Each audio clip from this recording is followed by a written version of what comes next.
can help you, at least with the automation of these processes. So we have Arjolka here from Ficontec. Hello.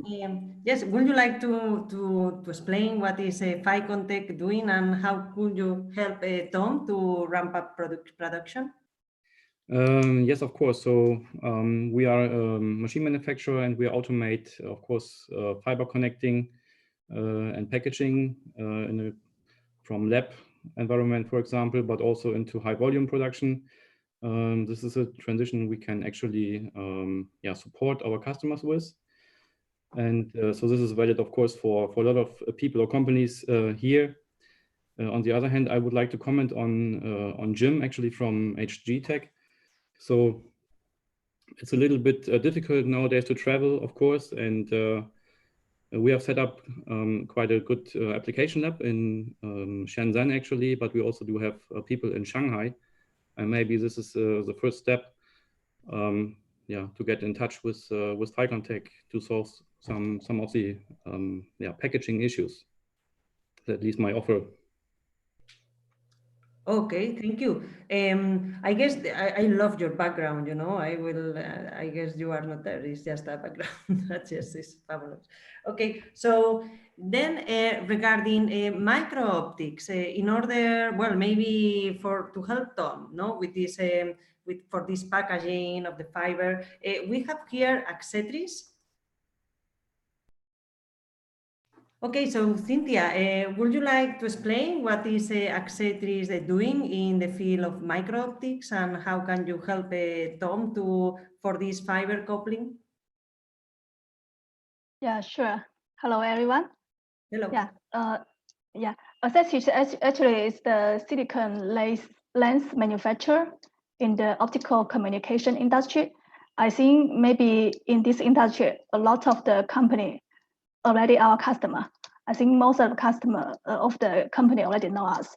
So we are the professional silicon lens manufacturer, and we are the first to introduce the silicon lens to the optical communication market. And silicon lens actually major can help to do the optical light collimator and also focus.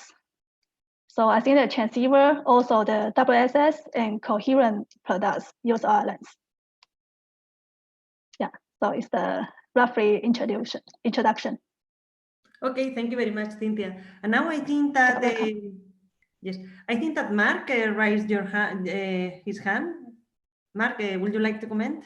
Yes, I just had a quick question for Tom. I think you said that you've been working on onboard optics for decades. Should that not instruct us into maybe how long it'll take to be realized? I mean, you know, as COBO is doing, the problem that we saw with onboard optics is there was no standardization. Every time we did a program for a customer, it was always a new socket, a new optical module, a new connector. You know, the fiber densities, you know, didn't change drastically, but we went from 12 fibers to 24 fibers. Mostly in multi-mode, doing some work in single mode. You know, so that was problematic for customers, and that's what COBO looked to solve, right?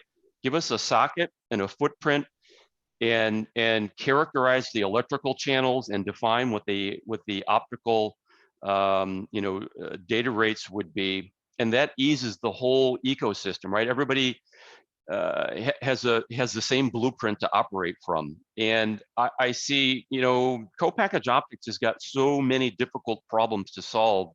It will be difficult to take a standardized approach. I think we'll have to go through a little bit of evolution of what's the best way to solve certain problems. You know, you've got attach problems, socket problems, thermal problems.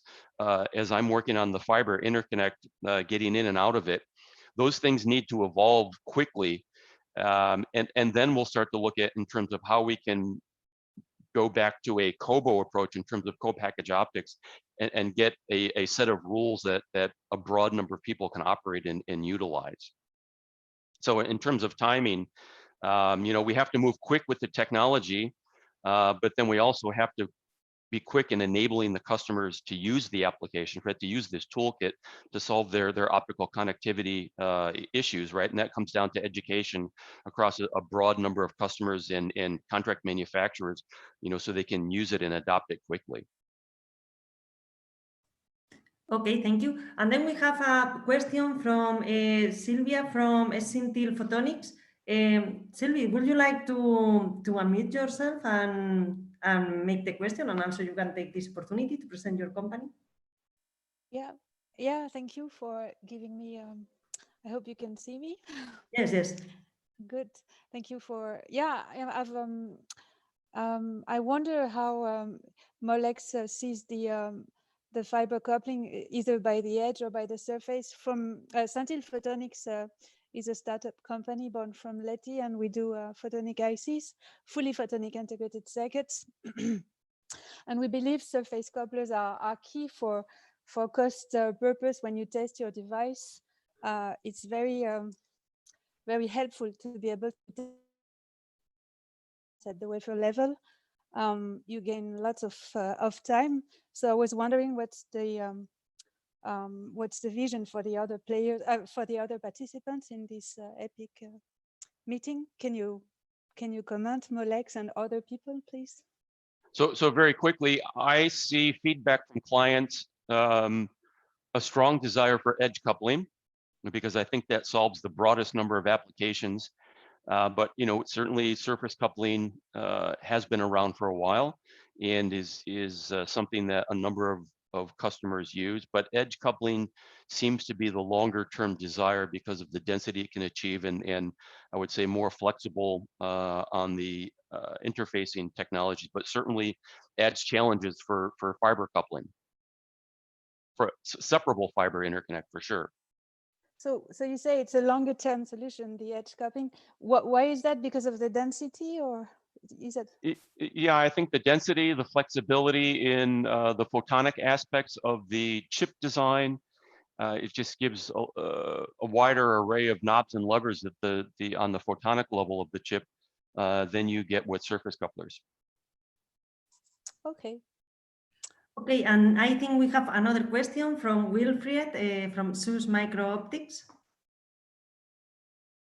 Hi, thank you. So I was also actually addressing similar things like Sintil just asked. So for the edge coupling, I mean, we make micro optics for data and telecom since 20 years, similar to the previous speaker. And so we focus a lot now on features that should facilitate the packaging and also the density. So I mean, in telecom, we have seen clearly that the pitch has reduced drastically for all these wavelength selective switches. We don't really see that in datacom.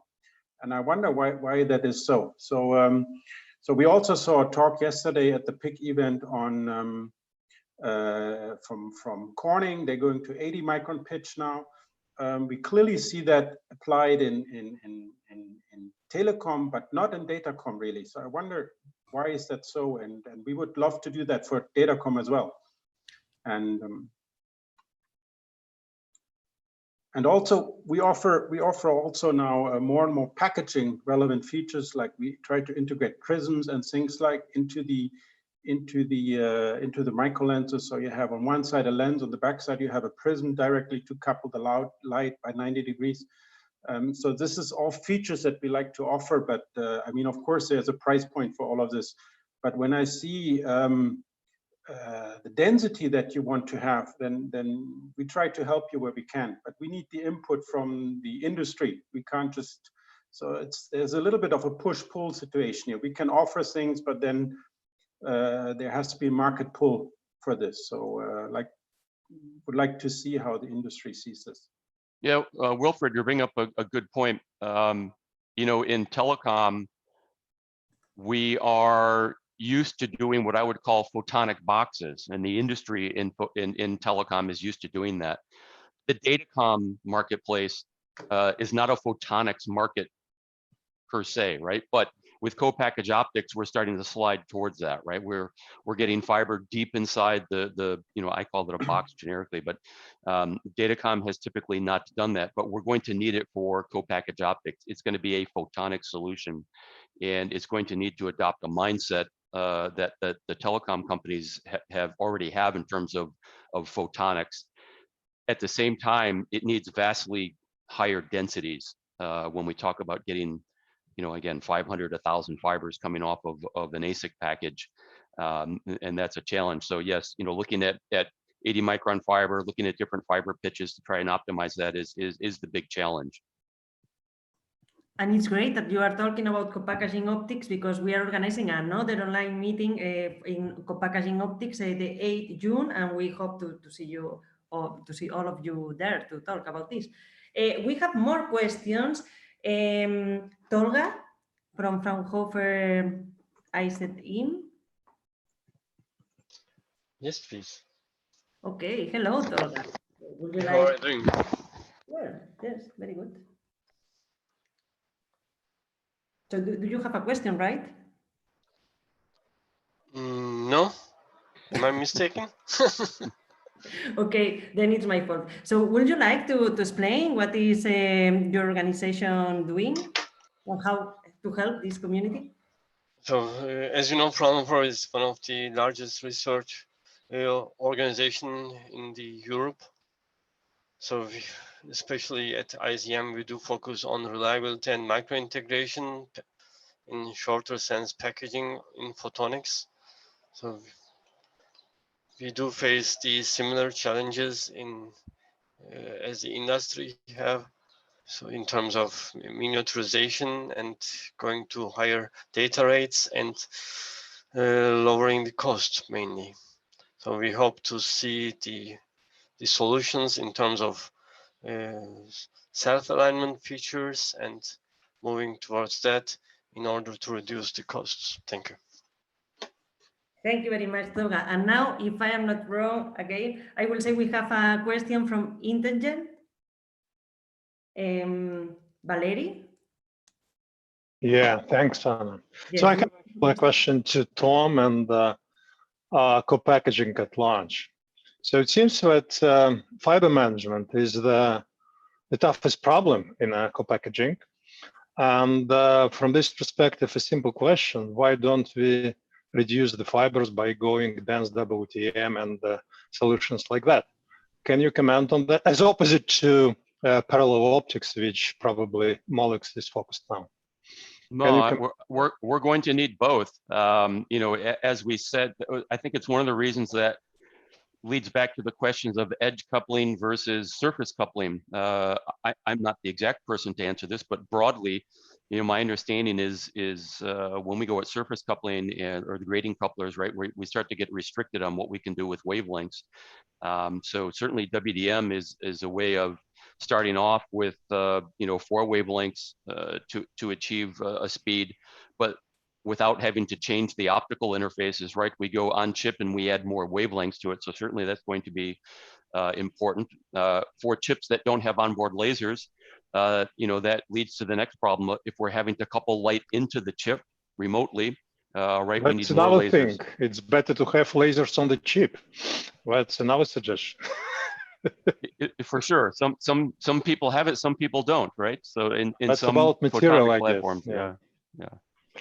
Anyways, my point was that just I am on the indium phosphide part of the business, and having that, of course, I'm promoting solutions which have lasers on the chip where it's possible. Not everything could be integrated on indium phosphide, but at least sources with WDM, with nice marks and so forth. This is all could be done. People sometimes underestimate based on the tremendous success of silicon photonics recently. But in the end of the day, you do still have to put the light in.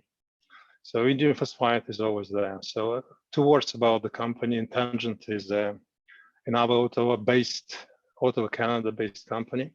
And we do custom design, manufacturing, and everything in between on the monolithic platform in indium phosphide with the foundry in California. Okay, this is an amazing discussion, but we need to move forward. So let's go for the next speaker. Nathan Tracy from TA Connectivity. Would you like to share your screen? I would like to. Let's see how I do this time. If not, I am ready I have your slides ready. Good. And now you can go to presentation mode. Off to a good start so far. Yes, very good. So please, the floor is yours.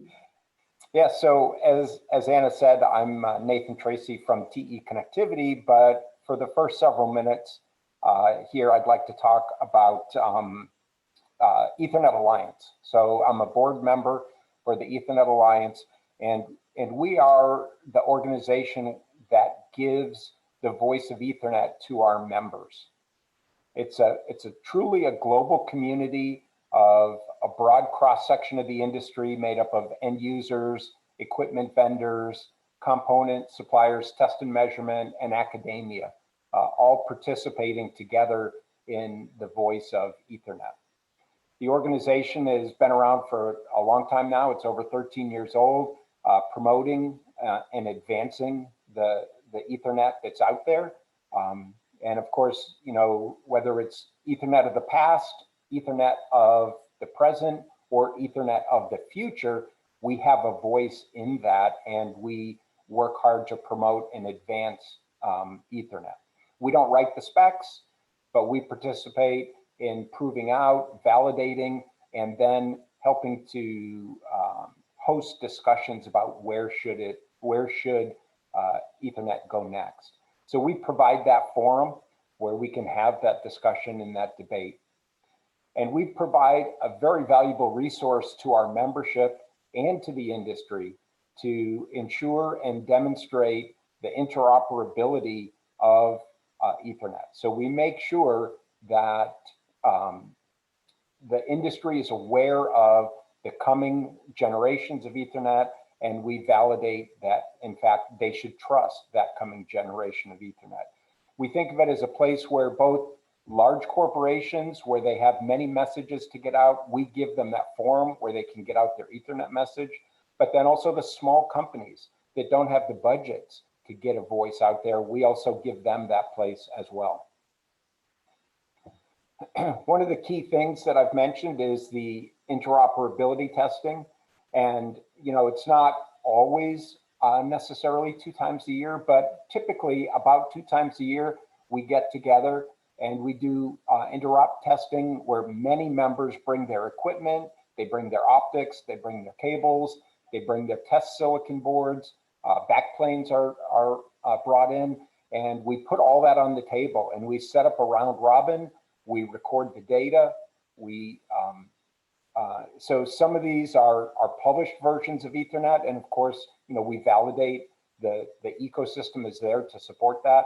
But if it's a version of Ethernet that's still in the oven and still baking, you know, we help to provide feedback to the members that are participating at IEEE to help hone that and make sure that, you know, the specification does progress in a methodical way. And sometimes if the industry has a particular need, such as with the case with the power over Ethernet, we developed and instituted a certification program. So this is not necessarily on the topic of beyond 400 gig, but it does talk to the fact that, you know, we are a flexible organization when we view an industry need. We can put a program in place to address that. We can generate a new work group if that's what we need to do. A huge part of what we do at the Ethernet Alliance is we provide that public forum for our membership. And 2 key activities that I'd like to talk about for a minute here. One is the TEFs, Technology Exchange Forum. So this is a large gathering of industry leaders, typically in the California area, but it doesn't have to be. You know, if it needs to be somewhere else where we have this discussion, then provide us that feedback. And we choose poignant topics that have a lot of industry traction right now, and we host those. And in fact, the next one that's coming up is the next Ethernet rate, and that will be on October 7th. We'll be having that forum. Hopefully, we'll be able to meet in person, but you know, we'll adjust as the time comes. It's where the industry comes to get the inputs on next generation solutions to current problems. It gives the membership a chance to get out in front of those folks that come to the TEF. And it's where we can really engage in those meaty conversations and hammer things out right there in front of everybody. So please join us for those. Those events are always open to the public. You know, you just have the registration fee and you're in the door. The other thing that I wanted to mention that our membership really benefit from is at the major trade shows where we have a booth.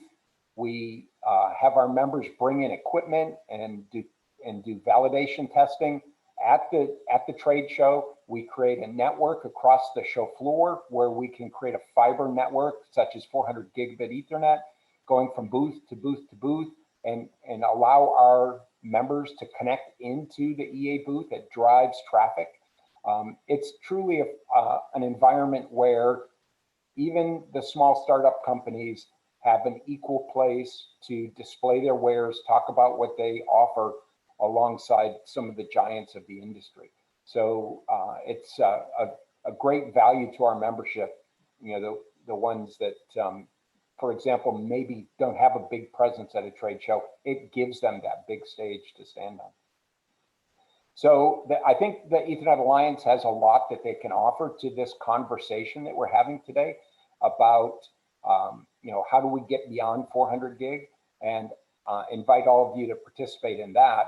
And then I did want to just take 1 second and talk about some of the technology at my employer, TE Connectivity.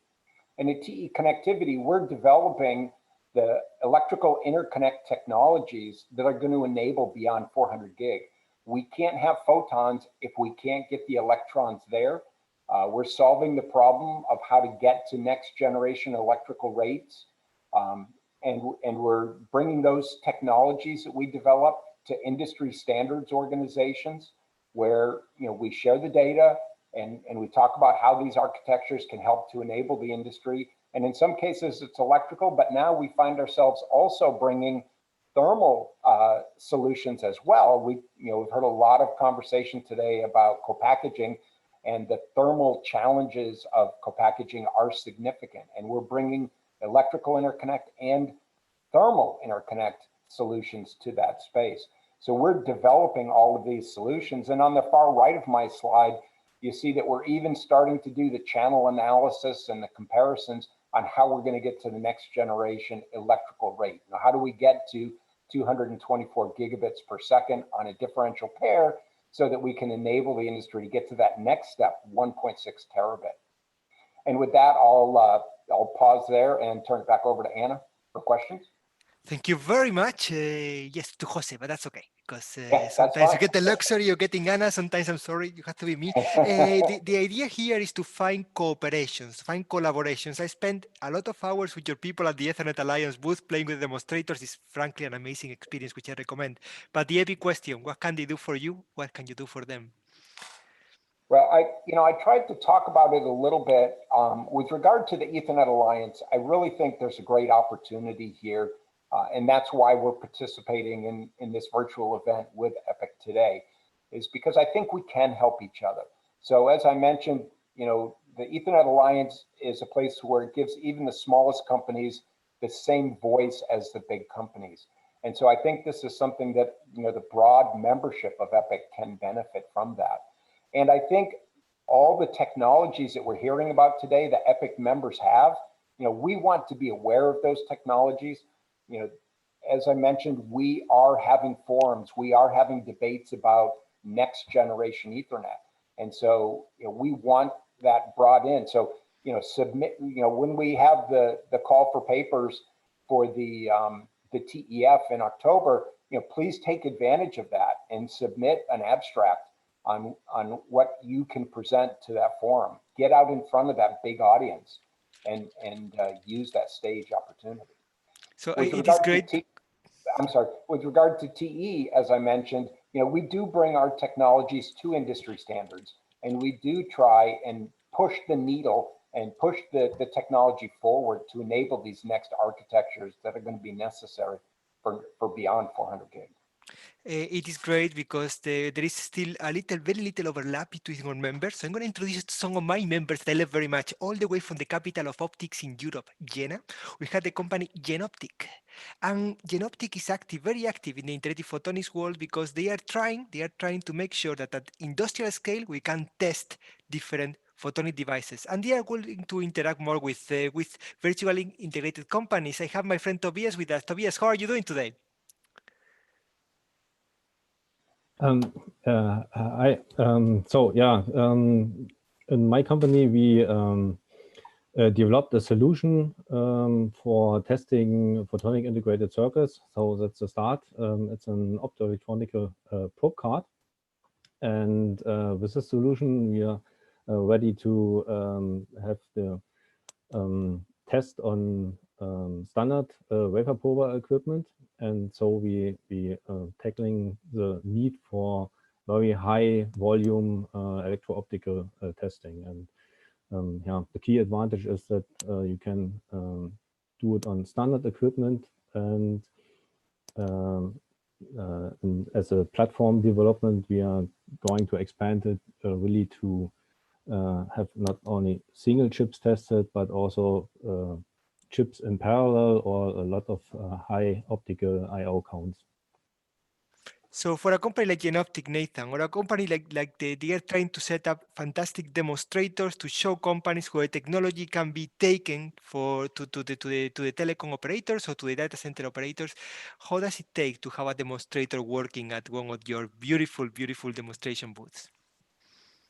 Yeah, so we're always trying to show at these trade shows that our membership have technologies that enable us to look to the future. So this is something that it could be entertained. We try and keep our message at the Ethernet Alliance consistent with the activities within IEEE, but we also need to show that there's these future solutions. So I think these types of things are candidates for potential consideration. But certainly as a member, you have that opportunity to participate in these events. And so I think there's a lot to be gained there. This year, I actually didn't have the best OFC. I missed many, many people. I missed the Ethernet Alliance booth, and I also missed my favorite booth at every OFC, the booth of Juniper. And I get to give the floor to my friend Gert. Gert, thank you very much for being with us this beautiful afternoon here in Europe. The floor and the attention of everyone is yours. Thank you, Jose. Let me share my desktop. Does it work? Sharing? Yes. Okay, so thank you for inviting me. And my talk is actually a little bit about the network implication of COBO. So I'm trying to get to look out of the box, assuming that COBO is in our router, and see what are the implications for the rest of the ecosystem. Let me start briefly with what is Juniper. So Juniper is essentially a router company. We're providing switches, but also we're active in a data center, in virtualization and the cloud. So we're, let's say, powering quite a few, let's say, really critical infrastructures in the world. So reliability is one of our key strengths, and one of the things we're really looking at. We want to be sure that whatever we build up is really going to work. And in order to do that, we're not only looking at different technologies, but also on how to plan the use of those technologies. So why I'm here is I'm asking myself, okay, what's next after COBO? So are those book-ended optical networks? And essentially what we see is that the COBO initiative is crashing this kind of market of book-ended transponders and switches to open transponders. Now, there's a lot of discussion about what exactly open means. And I would like to go a little bit with a few analogies to give you a bit of a gist of what it really means to the industry. So what's really an open optical network? What is open? So if you look back a little bit into the past, you can say, hey, we started with direct detect modules. Those are, let's say, very crafted. They were very specialized to different use cases, distances, and optical effects. And they were very sensitive. So essentially, matching them to a line system was really difficult. That's a little bit like, you know, if you think you're sitting in a sailing boat and you need to select which boat you take given the state of the sea or the weather forecast, that is it's a very difficult choice. If you know what weather is going to come, what is the boat you choose? It's even getting worse when you need to build a boat. So what are the compromises you need to do in order to be to use your boat under very specific conditions or under general conditions? That was a huge challenge at the time, and essentially, I think that Juniper didn't have a lot of sales in WDM transponders at that point in time. But now the Korean technology reduces the dependency. So we have much more electronic compensation. We can do many more things where it's, let's say, it's easier to be more general. So essentially, we kind of shifted the sailing boat to a container ship. So those ships are no more built in, let's say, optimizing them for the sea. They are built to optimize them to carry as much cargo as possible. So the optimization point for what we are looking at has changed. And there's another point to it. If you think about those two kind of extremes, you say, okay, how long do I need to take in order to go from A to B? You see, from a customer perspective, you're not interested when Amazon is sending your packet out, but you're interested when you're going to receive it. So how can I predict when the packet is going to receive? This is a little bit like optical line system. How is it possible to predict what performance I'm going to get with a given line system? How can I tell what is the quality of the line system? And there has been a very interesting development in the telecom infra project, where I'm happening also to lead the product group working on that. Is say, hey, we can express the quality of a line system in terms of, let's say, a Gaussian noise model. It's kind of saying, okay, whatever happens in your line system on your optics, it translates into a kind of a noise contribution. And by adding up all those noise contributions, you can kind of qualify how good is your line system. And that's really interesting because in the end, this allows anybody to have a kind of a view. How long does it take to go around from A to B? Or in terms of optics, what kind of quality I'm going to get at a given line system, which I can test, I can measure, I can qualify, to understand what kind of components do I need to buy in order to transport my wavelengths over those line systems. What are the conditions? It's very important. Now, what is COBO now playing in this field? COBO is essentially the container we're talking about. If you think about COBO as a container that has neighbors, let's say they're on the left, on the right, on the top, on the bottom. So you can combine those containers, you can put them, staple them one on top of each other because they're so standardized. They need to be standardized because that's the way they're, let's say, they're providing the benefit. It's not the fact that there is a container, it's the fact that the container is standardized that makes the difference. So, and in terms of COBO transceivers, I need to have a COBO module that is able to talk to another router on the east, on the west, on the north, and on the south. And they might be from completely different vendors. They may even use different COBO modules, or even no COBO modules at all. They may still use some pluggables. So in order to roll out a router or a switch on such conditions, there need to be a standard. And that standard is basically given by COBO and certainly also by the 400G CR, which kind of comes with it. So with that perspective, this is what really drives the openness of what we call optical networks. It's about the capability to roll out a COBO module enabled switch and plug it into another optical switch and interoperate without any kind of block between proprietary implementations in terms of forward error corrections, framing, timing, and whatever. So in order to prepare what I just said also about the planning part, we did a validation of the planning module with Microsoft actually. So we took different vendors. Those were not COBO modules. They were, let's say, available traditional transponders. But just to say, okay, how sensitive is this kind of planning module against vendor implementations?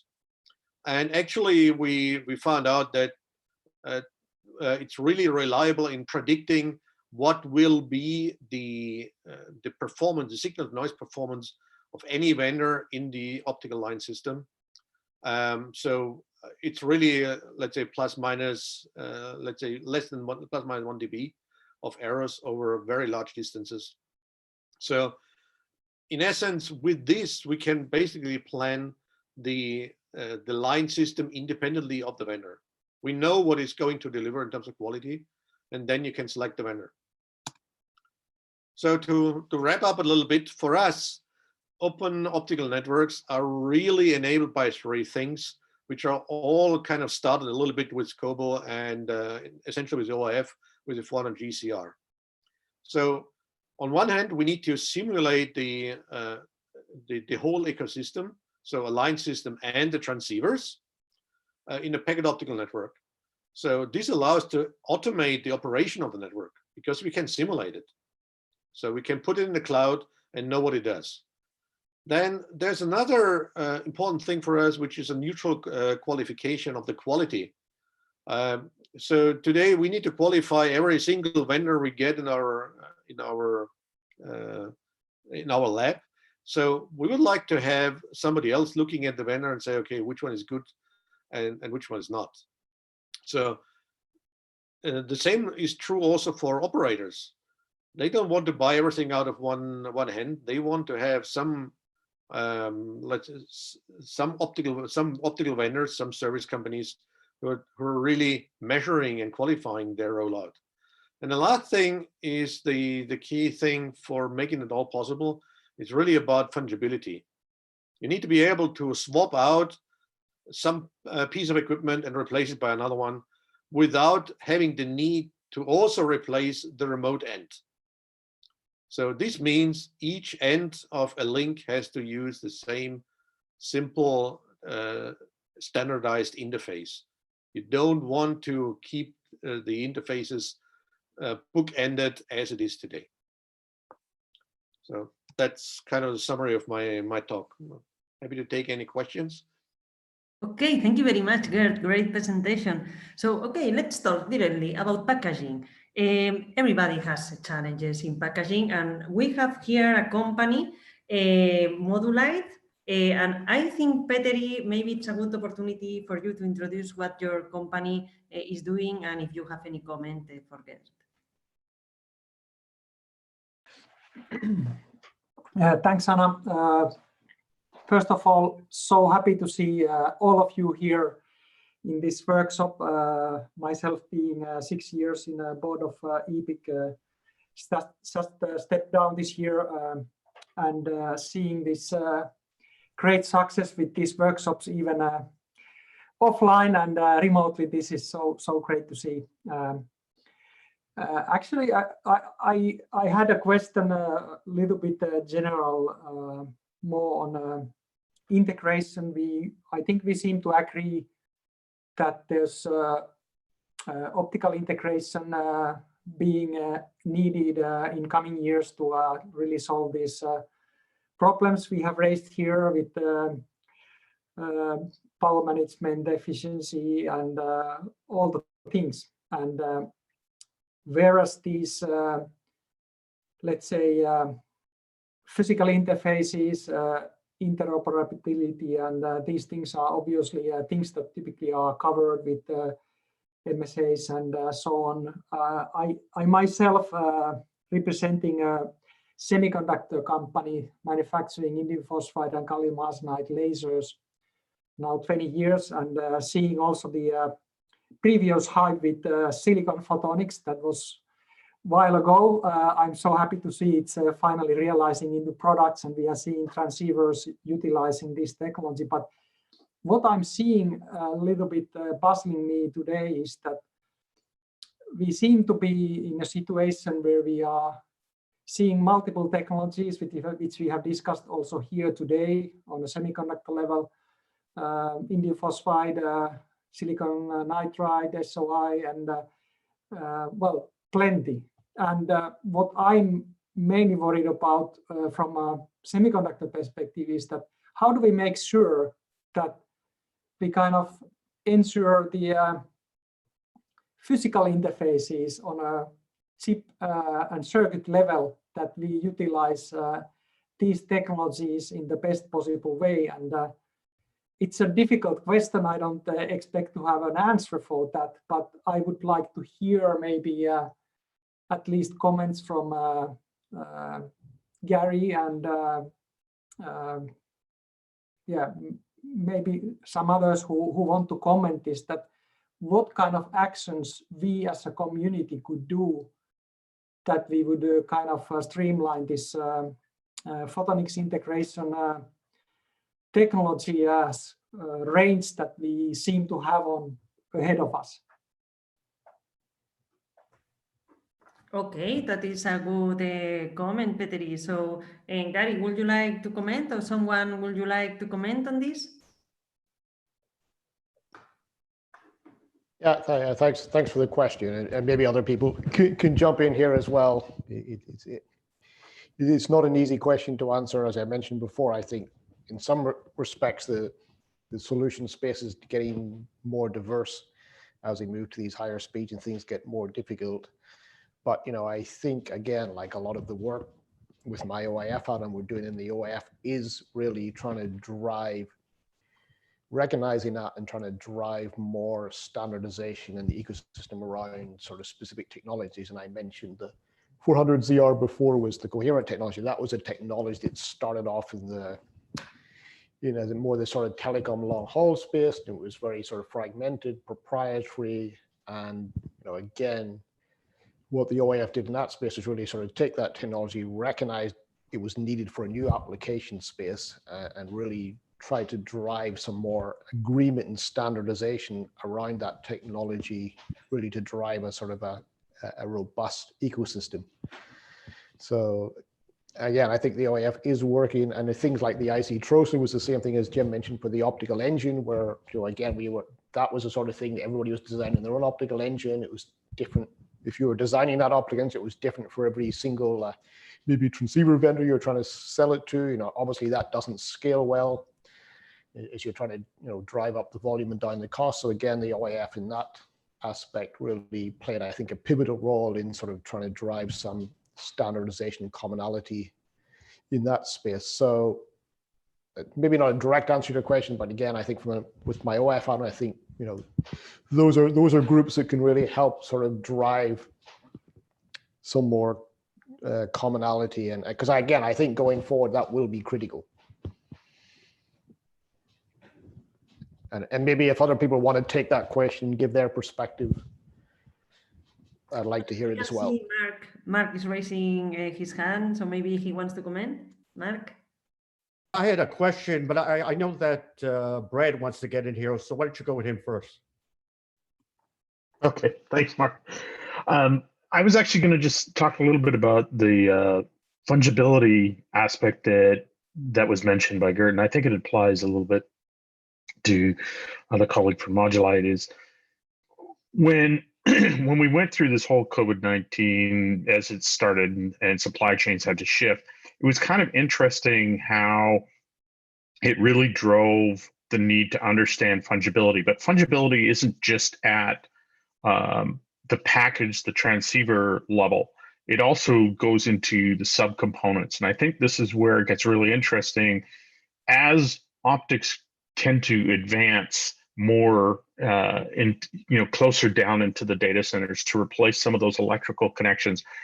We start actually looking at and analyzing what are the parallel industries? What are other industries that are using the same base components and technologies where we can potentially build a larger volume?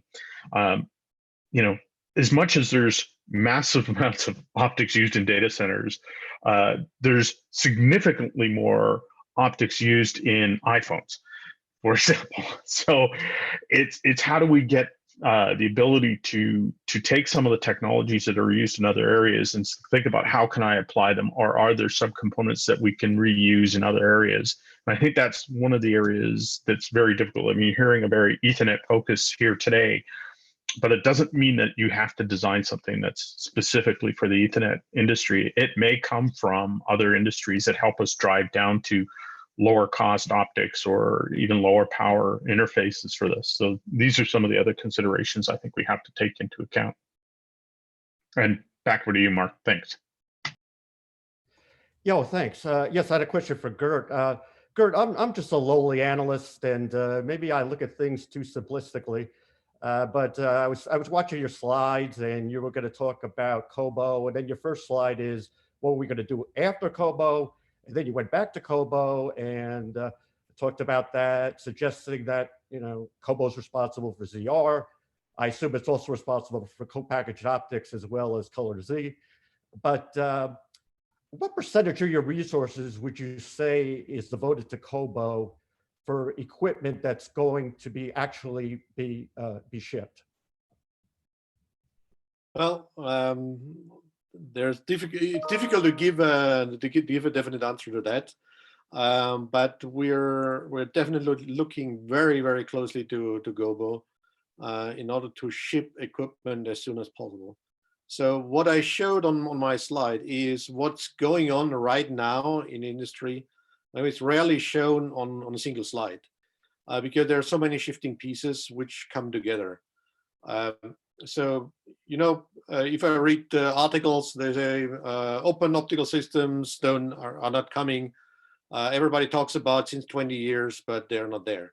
Well, the basis was not there.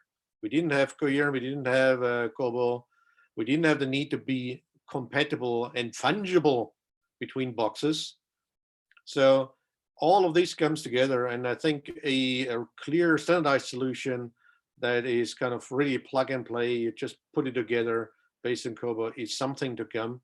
I see it very soon, but soon in the industry may take some years. Okay, so thank you very much for all your comments. And now let's move forward in the program.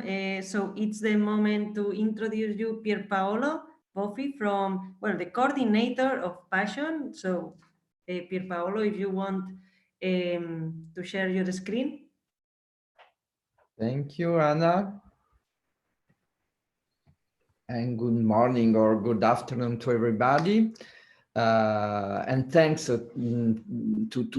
give me the opportunity to show the technological approach, enabling not only 400G but even multi-terabit transmission adopted by this research project Passion, funded by the European Horizon 2020 program. You see in this slide the partners of the Passion team coming not only from Europe, but also from Japan and Korea. So the aim of this research project is to develop an innovative sliceable bandwidth bitrate variable transceiver, SBVT, enabling multi-terabit transmission and sustainable in terms of cost, power consumption, and footprint.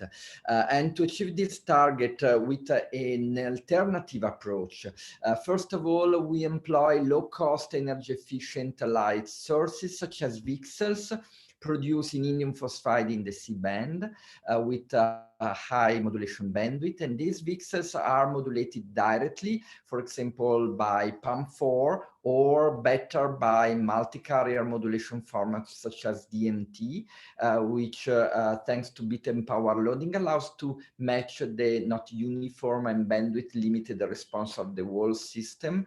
And in this way, we can achieve at least 50 gigabit per second per VCSEL, also starting from a limited modulation electrical spectrum below 20 gigahertz. And then we exploit dense WDM with multiple VCSELs in the C-band with a spacing of 100 gigahertz. And this innovative transmitter is implemented in a silicon photonics platform with massive integration with 40 VCSELs all together integrated in the same SOI chip in order to realize a single module with an aggregate capacity up to 2 terabit per second. So you can see here on the left the concept of this silicon photonics chip targeting 2 terabit per second of capacity, embedding 40 VCSELs, their drivers and the optical multiplexers.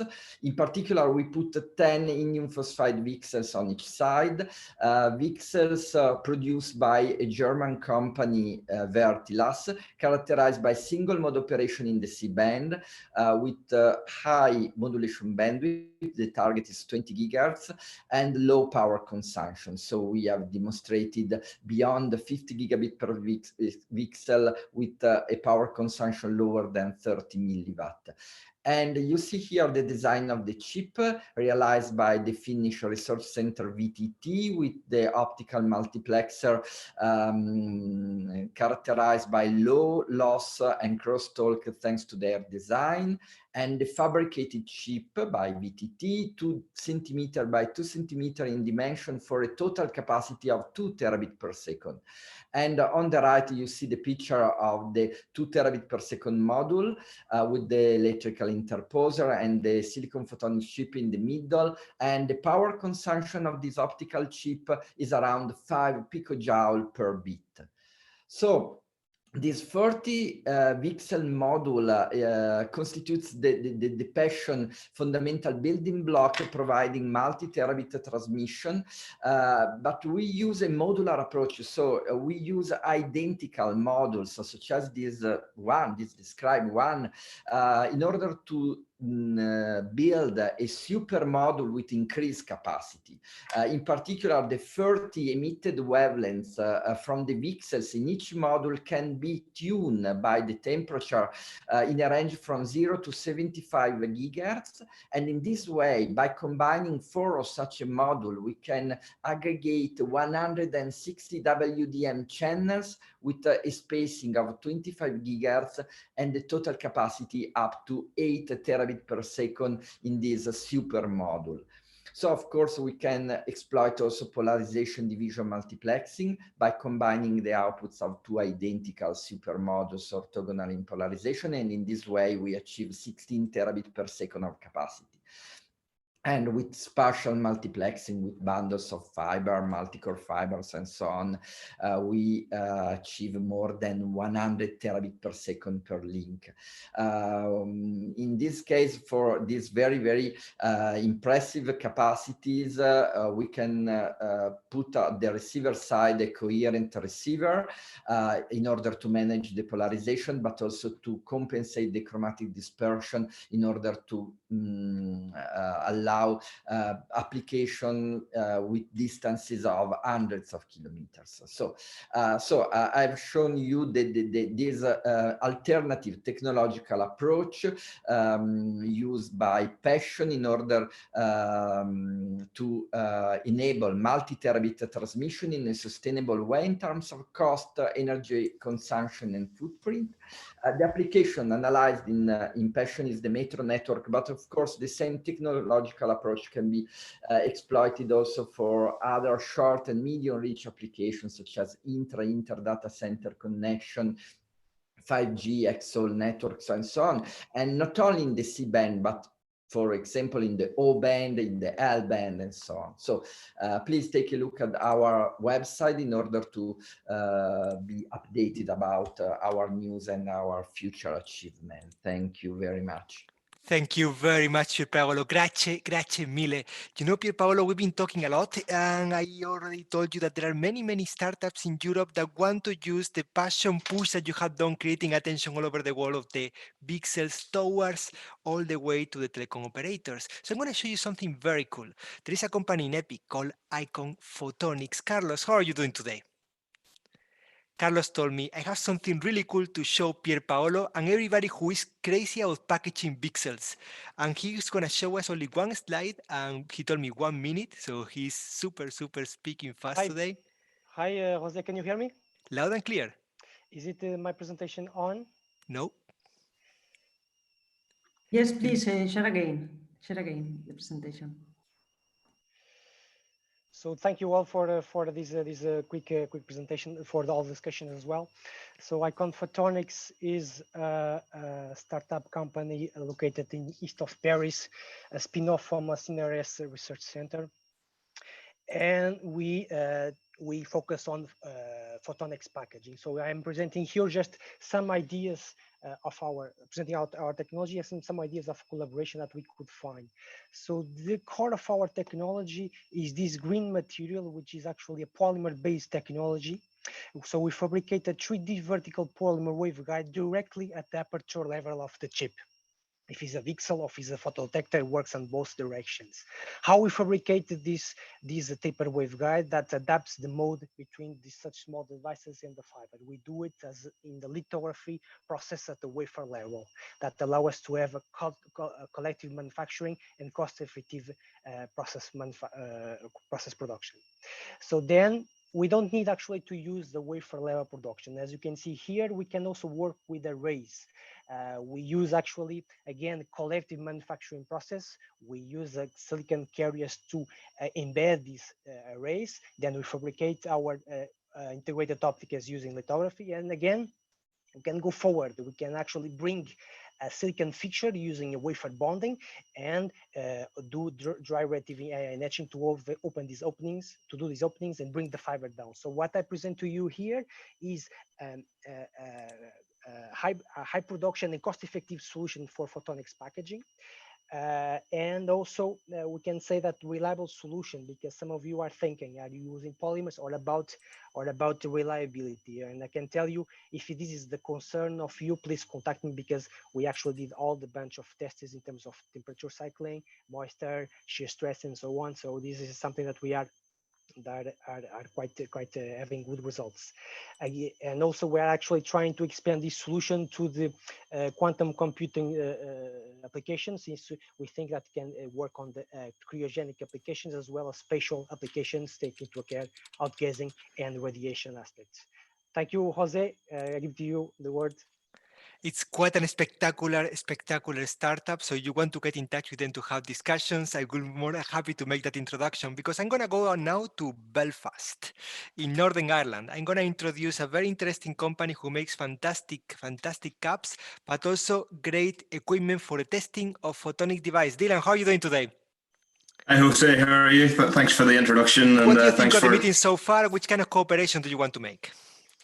No, I mean, it's been a very interesting meeting. I know there's a few companies on the call who we've previously been in contact with. I suppose the best thing I can do is to everyone listening in on the call, everyone who's watching this meeting, and it's just to give you an overview. You know, Yellow are really the industry experts in volume laser diode reliability, so burn-in, lifetime testing, characterization.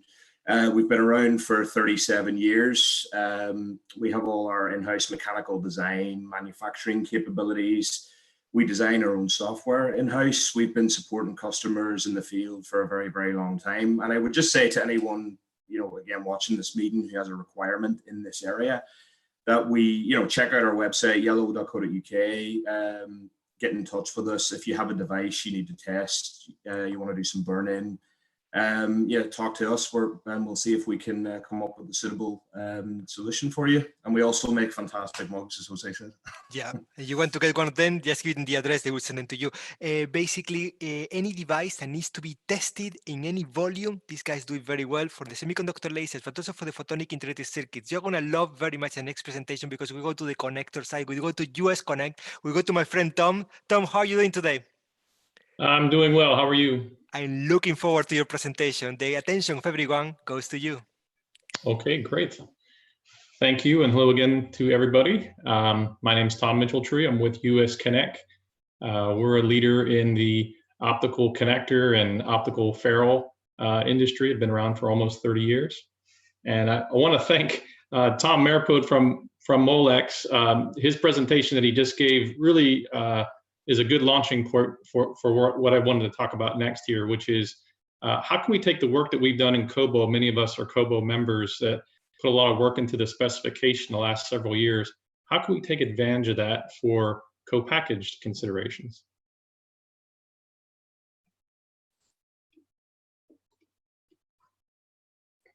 So just to touch upon this briefly, there's a lot of benefits that COBO has established that specifically impact the optical connector, either directly or indirectly.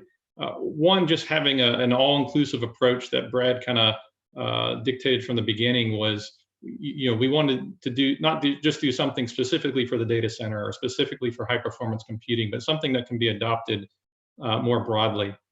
So that allows us to take advantage of a lot of things that have been in proprietary onboard optics for the last couple of decades. One of them is an electrically separable connection. So the COBO module, we spent a good year or so just talking about the electrical socket and really nailing that down and defining that. That's critical because it allows the optical module to be disconnected from the host board. So you can replace an onboard optical module if something fails, or if you need to go through solder reflow, you can pop it on and off. Another benefit that COBO really defined and leveraged from the last couple of decades is where you attach the fiber to the optical module. So I'm showing a couple illustrations from the COBO specification. And basically the optical module, the fiber to module connection falls into two buckets. It's either what we call pigtailed, which means it's permanently fixed to the onboard module, or it's connectorized, where you've got some type of connector that could be edge emitting or surface normal, like we were talking earlier in the Q&A with Tom's presentation. There's different things that the industry had done in the proprietary world for a couple decades. Everything that we have in the COBO spec allows those to continue to live. And then similarly, once you get out to the panel, what we refer to as the MDI in the IEEE space, COBO allows the world to leverage all the optical connectors that are out there that have various degrees of density and different trade-offs. So it not only allows the ones that we're probably all familiar with, MPO and LC, but even emerging technologies like things like expanded beam that allow you to have an even higher density number of fibers per port. So how do we take all this and try to make sure we can take advantage of it when it comes to co-packaged optics? And one assumption that I'm making from the get-go, and feel free to either ask during a Q&A or offline, but one assumption that I'm making is that I don't think folks are going to use an ASIC that has a bunch of fiber. Tom mentioned up to 1,000 fibers. I don't think we would want those fibers permanently fixed to the ASIC and then hanging off and going all the way to the card edge. We need some separation there so that if we need to replace the ASIC or replace a module or fiber breaks, we don't want that taking down the entire ASIC, which is relatively high dollar compared to maybe the fiber on there that's flexible and could easily break. So we have some different detach options that I think in the time we have here, I won't be able to do it justice in terms of the detail that I'd like to go into. But really, it boils down to two things. Either it's the optical module is electrically separable from the ASIC, and I think Nathan's slide showed this, where maybe it's just a concept at this point. Nathan, maybe we could talk about that later. But if we're able to electrically separate the optical module from the opto ASIC, that's a big deal. That really is a much more desirable place to be rather than the other two scenarios that I show where the optical module is permanently fixed to the ASIC, and now we're doing our separation optically, where we've got either some type of short fiber leg that comes off the optical module, and there's a optical separation there, an optical connection there, or some type of receptacle that's permanently fixed on the optical module, and you can do your separation there. You know, my presumption is that we will still be able to electrically separate the optical module from the ASIC, but I don't want to assume anything going into this, so I want to make sure we have a discussion on that. So really, it leaves two big ticket items. How does the optical module connect to the ASIC, and how does the light couple from the optical module to the fiber, which is basically out to the outside world? And what this ends up when you take all these different options and paths, you end up with some type of table like this, which is, again, won't have an opportunity to go into all these individually, but this really just represents, just from the optical connector, how many different variables go into our equation, how many different variants we could come up with in terms of optical connectors to couple light in and out of a co-packaged optical module. And what I'm showing here is that the panel, this is where structured cabling lives. This is where MPOs and LCs live, and other new emerging connectors, but this is fairly mature technology. You know, whether it's been shipping into the data center or high performance computing, you know, the technology, when you take optics to the panel, is fairly mature. As you go into the board and closer to a COBO or optical, or sorry, co-packaged optics, I've shown these blue diamonds, which basically represent it's development that's needed, but it's based on mature technology. It's based on things that are that are out there with proprietary OBOs now. The exclamation points is really where I'd like to just bring folks' attention. These are items that require significant risk and significant investment by the component manufacturers, and could take a lot of time. I mean, some of these blue diamonds are measured in months or quarters, perhaps, maybe a little bit more. The exclamation points are in quarters or more likely years to develop some of the core technology, when, you know, at the end of the day, we're trying to take 2 9-micron fibers and make sure they couple light properly over all the environmental and mechanical constraints that a system may see. So there's a lot of work that goes into, you know, anything that involves a custom ferrule, anything that ties the reliability of the optics, which is, you know, relatively low compared to the reliability in ASIC, which is astronomically high. So anything we can do to decouple those two things so that we don't have some, you know, again, so you don't break a fiber and have to throw away an ASIC. I don't think anyone would want to do that. So we want to avoid, you know, any situation that gets even close to that. And then even things where, again, those of us that live in the connector world, we kind of live here, so we know all about the difficulties of making a ferrule that can survive solder reflow, or a receptacle that can survive solder reflow. Spring force. So, you know, you don't want to take something that requires 20 newtons of force and have that applied directly to your ASIC, which if something goes wrong, if something gets damaged by accident, instead of just damaging a fiber optic connector, you just damaged your ASIC. That's obviously a direction we don't want to go. And then other things like coefficient of thermal expansion, CTE matching. You know, we have to deal with materials that range from glass, which is very low single digits CTE, all the way up to some of the plastics that are used, which are, you know, 50, 60 parts per million per degree C. So, you know, making sure those materials coexist well at high temperatures is challenging. And that's where technologies like expanded beam, which we're kind of showing several different variants of that over here, by blowing up your 9-micron core, a single micron core, to something like 50 or 100 microns, now you can live with a lot more lateral separation, movement of the beam, slight movements of the beam, and still have good performance versus physical contact. If you have any lateral movement in X or Y, or especially any movement in Z, where you get an air gap between the two pieces of glass, that can really hit your performance. So again, just wanted to tee this up to the industry to say, we're having conversations with a lot of folks on proprietary methods, but at some point, I think it makes sense to circle back as a greater group and say, boys, there are opportunities to down select here so that we can reduce the number of blue triangles and especially the red exclamation points in here, so that we're reducing the amount of overall risk to the industry and the overall time to market. That's all I have. Okay, thank you very much, Tom. Great presentation, great slides. So, okay, you were mentioning about how to get the light in, how to get the light out. So maybe it's a good moment to introduce you a company that we have here, Nanoscribe.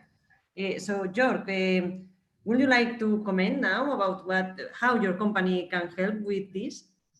Yes, Nanoscribe is building 3D printing systems for micro optics. So in this case, for example, was use Conec showed was things micro optics for fiber connectors. So we can directly print on fibers, fiber array units precisely, enabling a lower tolerance for placement, complex optics, simple optics, shaping the beam.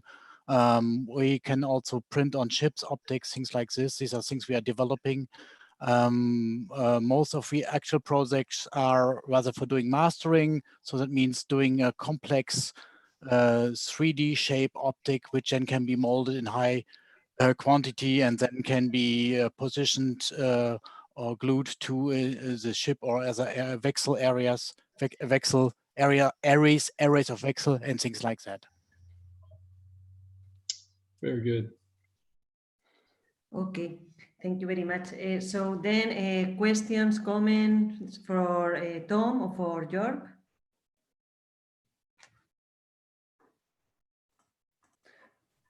Okay, so then maybe it's a good moment to introduce to you one of the companies that we have here. And well, yes, also for talking about indium phosphide platforms, I want to introduce you a JPICs platform. So I think we have here Paraskevas from NVIDIA or Mellanox. Hello, Paraskevas, how are you? Hello, I'm fine. How are you? Very good. So maybe could I ask you to introduce what is the role of Mellanox or NVIDIA in JPICs platform and how these companies could take benefit of it? Sure. So in JPICs, we are working with a consortium called Impulse, and we are serving as the end user that is let's say testing the technology, and we are applying the technology in a reference product that we are developing. So essentially, we are working together with a consortium, designing our photonic integrated circuit, exploiting the capabilities of the partners of this indium phosphide pilot line. And we want to show the industrial viability and the industrial relevance of this technology. So we are in the specific trial, let's say in a specific demonstrator that we are building. We are targeting a 400 gig DR4 transceiver. So this is a parallel single mode transceiver. And we are exploiting the capabilities of the integrated platform by simplifying the chip. Instead of using multiple separate indium phosphide dies that would be assembled one after the other on top of a carrier, and then they had to be tested individually and aligned individually with the coupling optics. We are going for a large-scale photonic integrated circuit that combines everything. It combines all the 4 channels. It combines the monitor detectors, and we are actually going all the way to show something like we could call it a pre-alpha, let's say, prototype that has all the functionality, all the optical functionality, and most of the of the firmware and functionality to make it work in our testbed. By the way, I have to apologize for my camera that is not working today. I'm really sorry about that. Don't worry, Parasquevas. Thank you for your explanation. And yes, for all the attendees, feel free to contact me if you are interested in this open platform for indium phosphide manufacturing chips. And I think Jose wants to... Yes, because you see me typing, but that's not because I'm doing something else. I'm texting you and texting many people. I have a question from my friend Matthew Curry from Broadex Technologies. And the question is to Tom. Tom, could you replace maybe all the fibers in your co-packaged modules with a monolithic PLC chip that easily handles all the routing in a robust manner? Yeah, that's certainly possible. I mean, we're looking at a variety of different technologies, and it really boils down to all those different rows I showed on the last spreadsheet.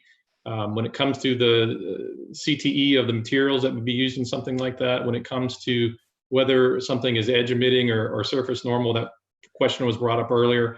All those variables and more go into which technologies we are choosing to invest our R&D resources. As you might think that smaller companies in the components business may not have the R&D resources to look at every single variant that's out there. So we have to be very careful on which ones we choose to investigate, because it's a long design cycle and it can be expensive. So we have to be very careful on which design paths we go down.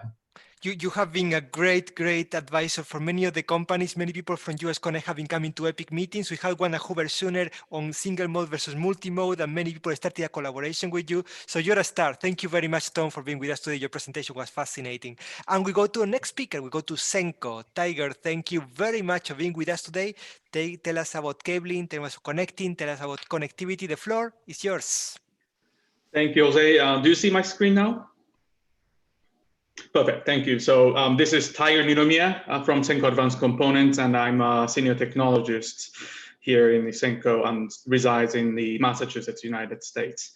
Anyway, about Senko. Senko provides fiber optic interconnect solutions such as connectors, just Mitch from US Conec described, and we've been supplying connectors and items for like a fiber to the home, fiber to the antenna, and recently mass volume supply to data center applications.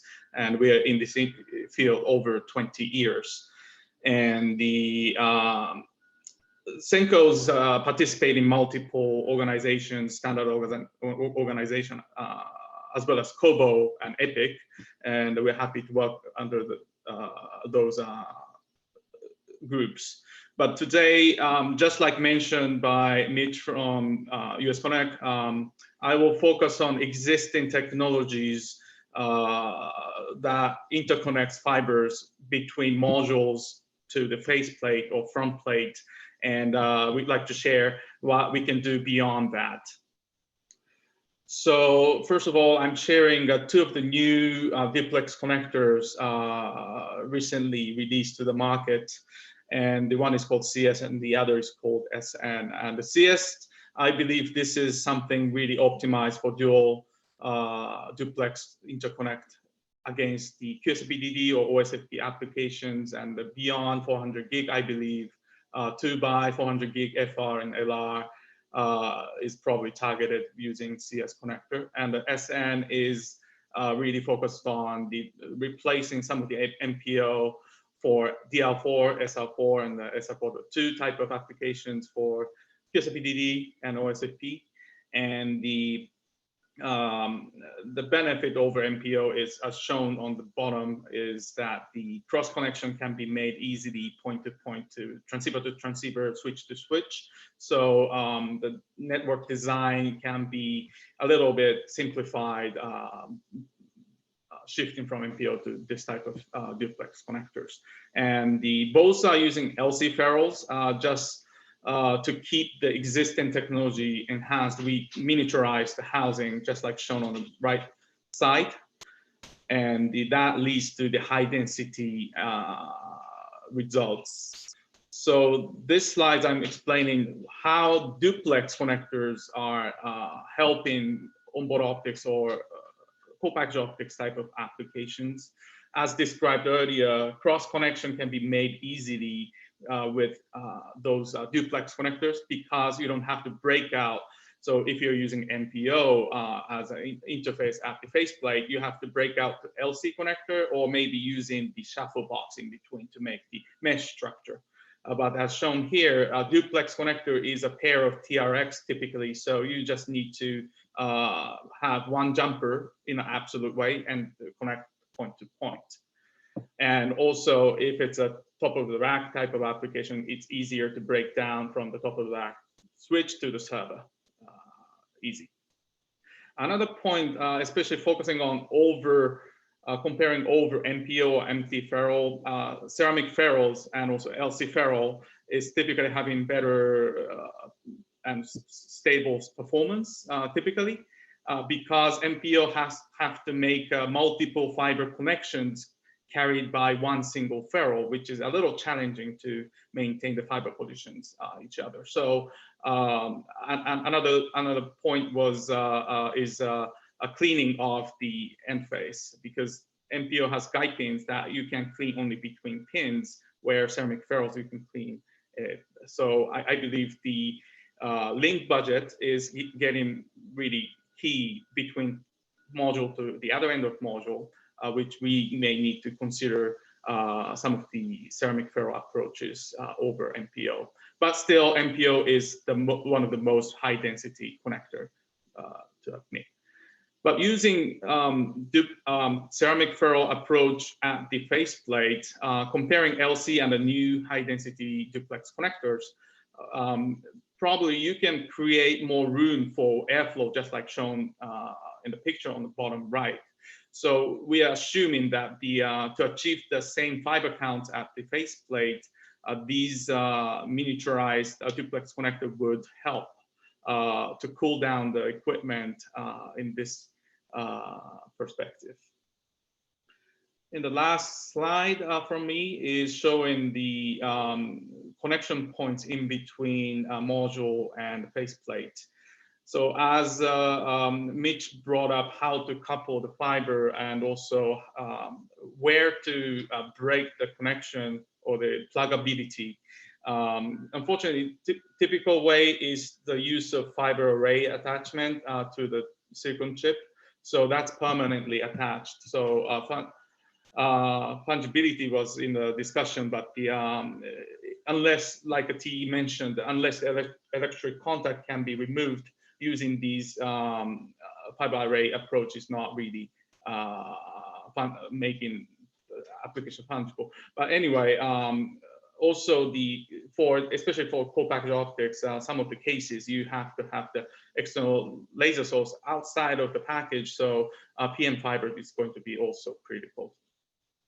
And some of the cases in between module and the faceplate, you may need to have some kind of interconnect portion mounted on the board. We have several options utilizing existing MT ferrule and LC ferrule like shown here.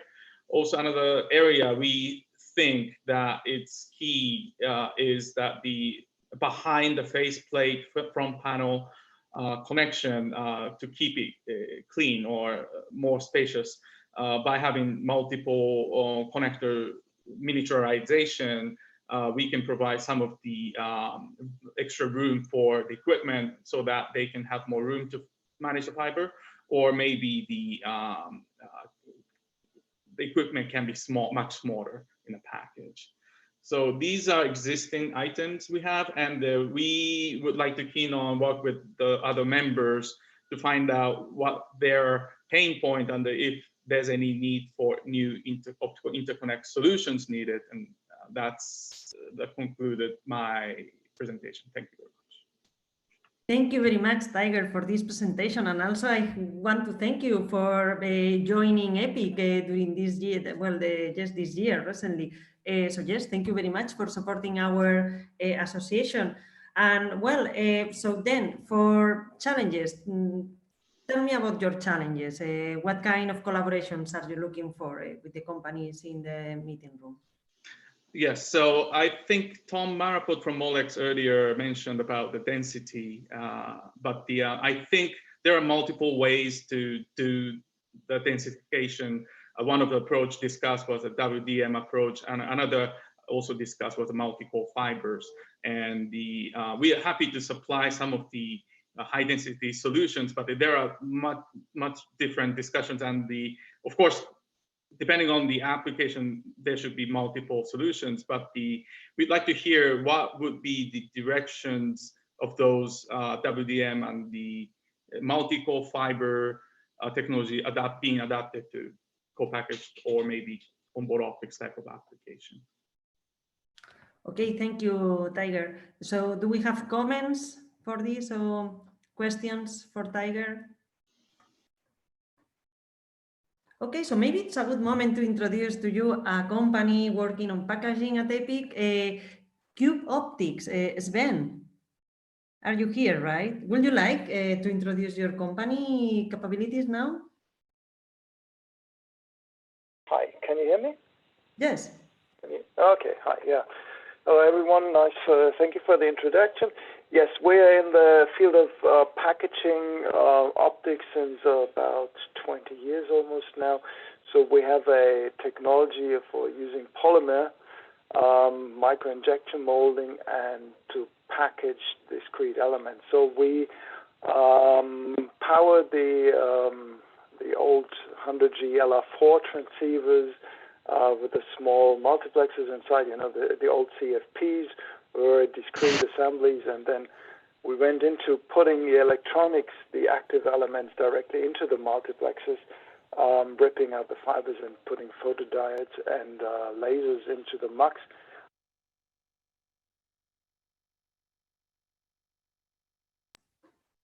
Before that, and onboard optics and lower cost transceivers for data centers. So we release what we call a WCM, so a wavelengths division multiplexer coupling module. So it leaves all the active elements to the guys that make them, and so you can have an easily, so you have the PDs in your PCB, and you can just plug the module on top. It's a very click and play type approach, and to couple it into one fiber, or more than one fiber. Very happy to introduce you more into that. If everyone is interested, just let me know. Okay, thank you very much, Sven, for this introduction of what COBO Optics is doing. Any comments, questions? Okay, because if not, we can move ahead to go to the last but not least presentation. So, Jeff Twombly from Credo. Okay, we believe. Okay, I had to get off mute, so there you go. Let me share my screen.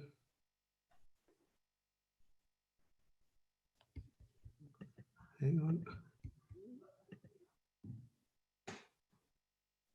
Okay, can you see my screen? Yes. Now, if you can go to presentation mode. Yes. Let me go.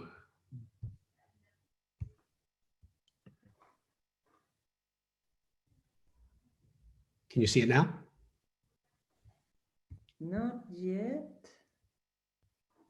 Okay, hang on. I'm having a problem with my desktop here. You might be sharing the wrong screen. Do you have two screens? I do. I think I'm looking at. Maybe unplug the second one. You don't need it now. Maybe just unplug it. Pull the cable. No, but okay, can you see it now? Okay, and now full screen. Okay, taking that suggestion. And now I'm going to presentation mode. Hang on. Sorry about this, folks. We tested this earlier. It worked just fine. We are used to this. We do this live, so we are very much used to these kind of things. So just go presentation mode. It should be. All right, let me stop the share. Try sharing again. I'll have one screen. So I'm going to share this one. I'm going to share that. Okay. Are you seeing that now? I think you can start like this. Why don't we do it like this? I think it works. I mean, do you see it now? No. Well, with the notes. Ah. No, perfect. Perfect. Oh, Oh. we were almost there. Okay, I got it. Just give me a second. Take it as a coffee break. Here we go. Yeah, we are taking a coffee break. Okay, Everybody looks happy. I think we all have a lot of chances to make book. It's working. The floor is yours. Okay, un momento. Perfect. Well, it's actually the wrong slide, but I'll start there. It was kind of funny when I was preparing for this. So thank you, everybody, and good morning from California. I thought about when I first got introduced to EPIC. It was when we had the Rome 2018 ECOC show, and that was the formal partnership between COBO and the EPIC. Matter of fact, it was a pretty epic rooftop event.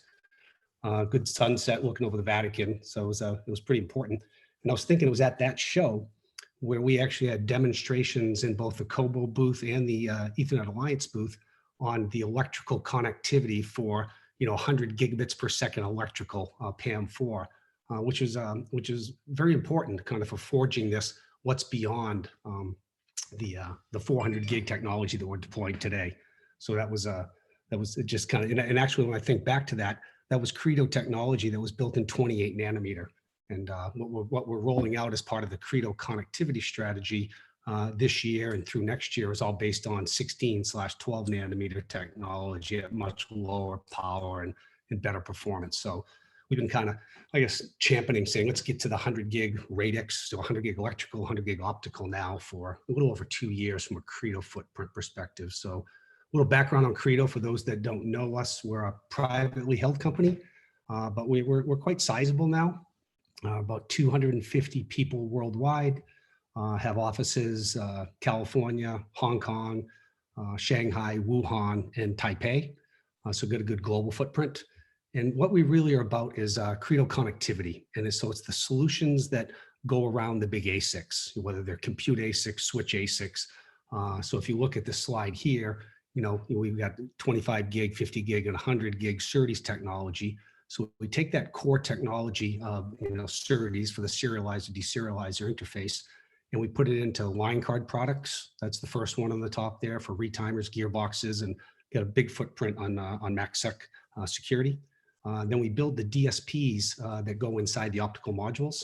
And actually we've got a wide range of that, going from 5G solutions to 200 gig, 400 gig, and now 800 gig optical modules.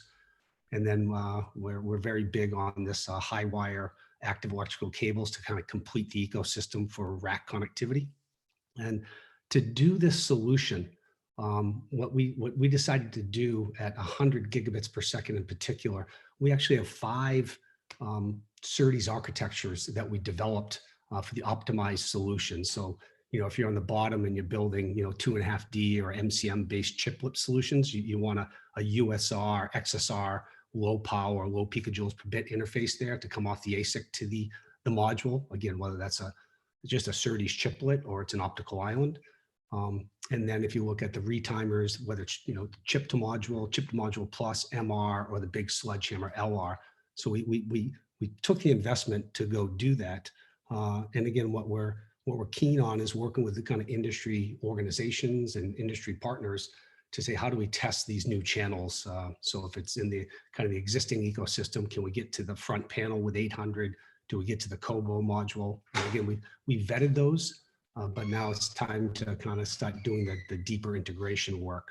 So what we look for, I'm having a hard time doing it. So what we look for generally is, as a company, we look at high volume markets, we look at high bandwidth requirements. I kind of coined the expression accelerating instantaneous. I think that's what we're all in the business of doing. Everyone looks at the cloud and they don't like, delays in their video. They don't like delays in their data. Traders don't want delays when they're making trade decisions. So it's how do we create this cloud experience and scale with the bandwidth explosion that we've all kind of seen over the last couple of years. So again, one of those key things is to align with good partners, and a lot of them are in this conference today.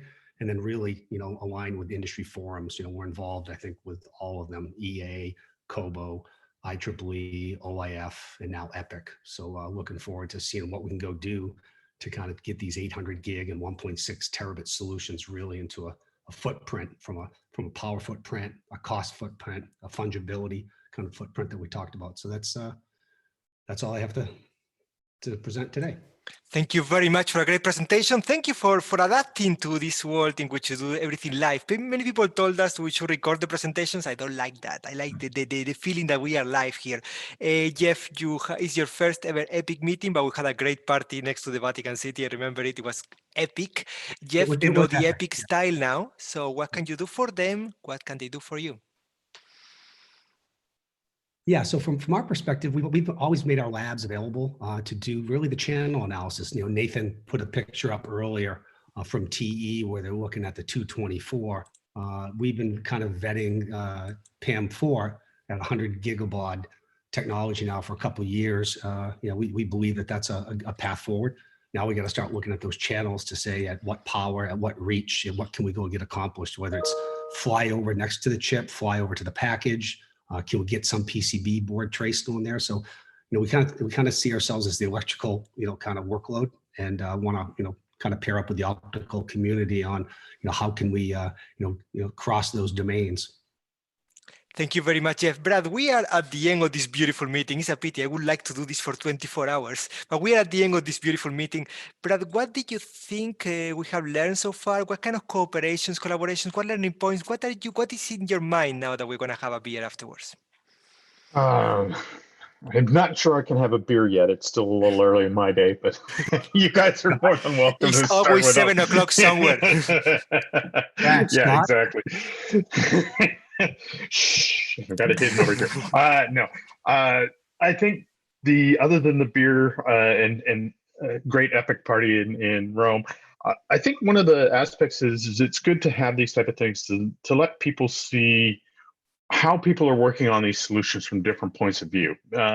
You know, it's very different for someone who sits in my role at Microsoft and works on, you know, various industry standards and stuff, to be able to see all the players. But it's nice when they get to communicate with each other and be able to share, hey, these are my pain points. This is where I think we're going to have problems. This is, you know, as we want to advance this technology, this is where I need cooperation, this is where I need help. Those are the type of things that I look forward to in this industry. And Jose, you and I have talked about this quite often, you know, when we've had one-on-ones, is, you know, these are the type of things that I think are important, is for people to understand that we don't make these advancements as a single company.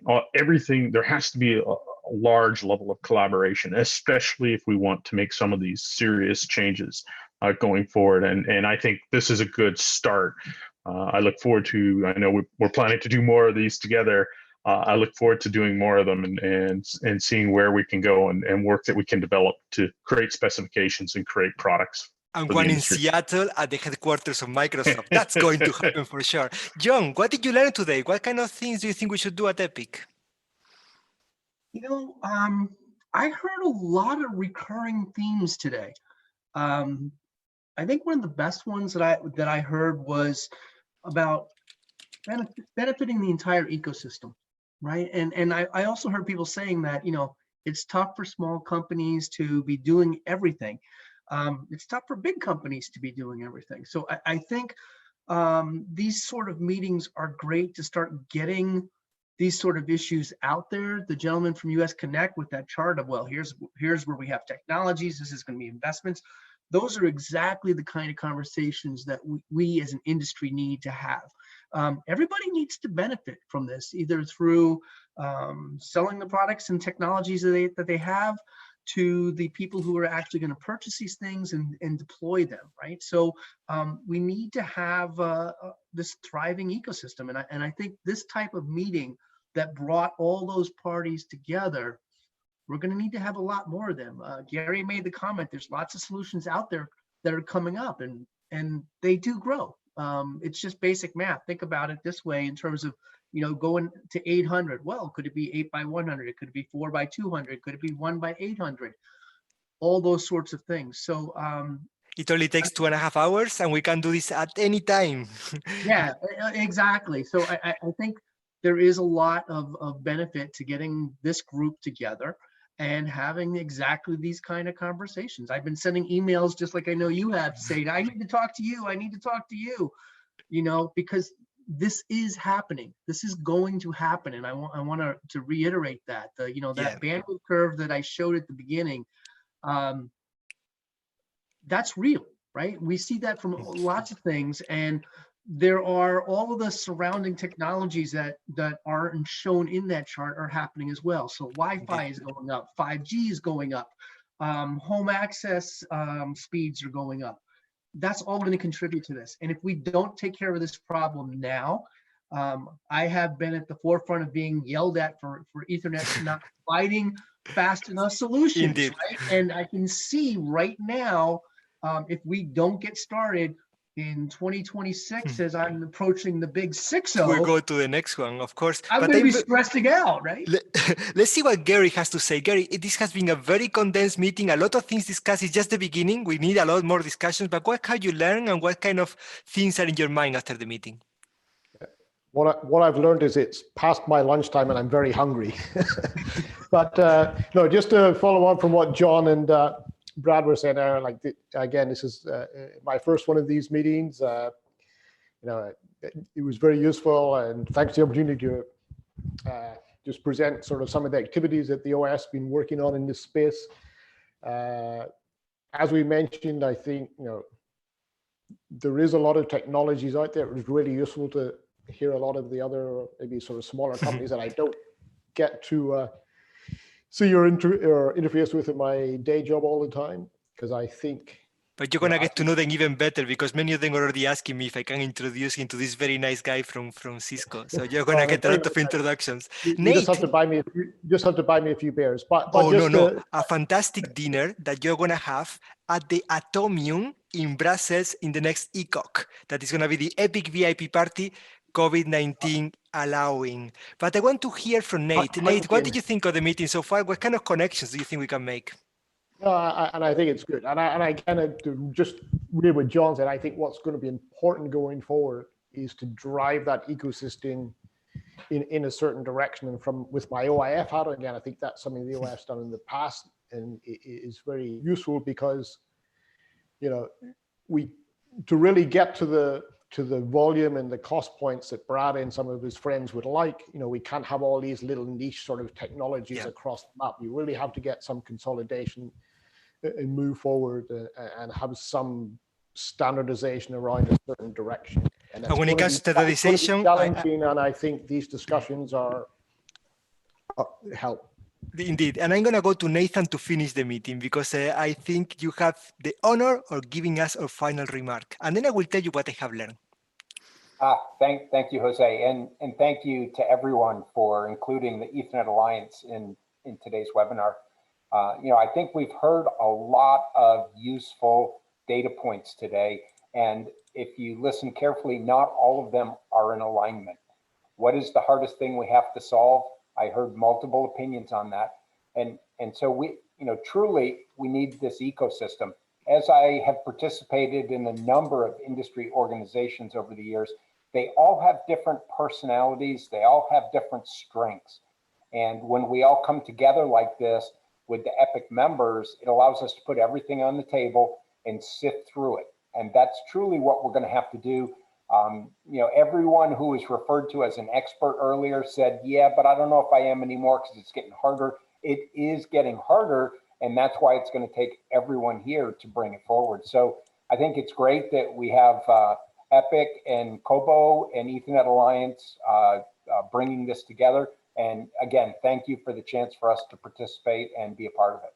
Thank you, Nate. It is great to have you with us. For me, this has been a fantastic meeting because I really realized that there is so many connections to do. At the end of the day, I'm not here to learn. There's a lot of organizations that make fantastic educational meetings. I'm here to find ways of people working together, to find reasons to work together. And the first thing I really was taking notes from all of you, and I did realize that the main challenge is cost, power consumption, and also that there are many new technologies that are not really designed for manufacturing, especially when it comes to the packaging. We are not sure where we're going, and that was for me a clear thing. We are not sure where we're going. It looks like multiplexing is one thing that is going to be very, very much studied because of the case of cost, but the point of actually having many fibers was raised. Isn't it the fiber to chip the most expensive part? So there's a lot of things to do there, especially when it comes to the increased density. The standardization of COBO was showing there was a lot of things to be discussed there, but I took some part of a slide from US Conec, which is I think clear facts or really what has been achieved. And there is still one milestone, which is the COBO standard, to be communicated, to be adopted, and I think that was very clear from Juniper, to be also multi-vendor suitable, also with the ones who don't like the onboard optics and they're going still for the pluggable. We have to have something that is suitable for all the vendors. I think there we are already looking at the coherent technology as something that is there, that from Cisco is obviously the future, but it still needs for standardization and integration to reduce the cost. The biggest challenge on the integrated photonics was the modulation. That's clear for me. And I think there we do have a lot of platforms who are developing very fast into making this 100 gigabaud dream channel. I think we had a great presentation from the polymer, from the new phosphate, from the silicon photonics, the silicon nitride. We have to evolve into that. VCSELs have been showing us for many years already as the best way to reduce costs in the laser integration in any system, not only in datacom, but with the packaging at wafer level, we have a huge opportunity to have another paradigm shift, even if we can combine it with the so-called co-package dream. And I would like to finish that I would have liked to have more discussion on the form factor. I still have no idea where this is going. Is it QSPDD or OSFP? I have no idea. I really want to know this, but I guess Arista was not here and they have a lot to say about that. So for the next meeting, I would like to call my Arista friends. I want you in the meeting. And with this, I would like to dedicate an applause, a virtual applause, to all of you. It has been really a dream to have this meeting with these companies. We learn a lot together. We have to work together. Until the next time, continue being epic. I love you, man. Thank you. Bye-bye.